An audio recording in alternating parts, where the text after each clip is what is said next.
స్పూన్లు నెయ్యి వేసుకొని బాగా పాకం దగ్గరికి పడిపోయిన తర్వాత దించేసుకొని ఉండలు చుట్టేసుకోవడం ఫ్రెండ్స్.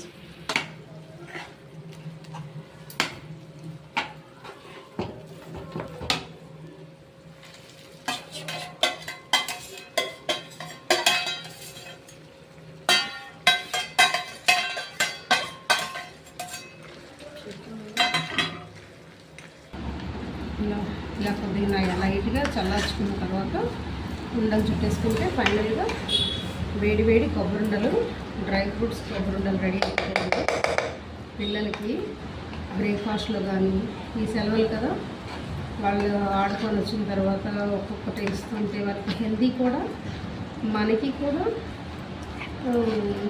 ఏంటంటే బయట కొనుక్కుంటే కాస్ట్ పడుతుంది కదా, అలా ఇంట్లో చేసుకుంటే కొంచెం మనీ సేవ్ అవుతుంది. Okay friends.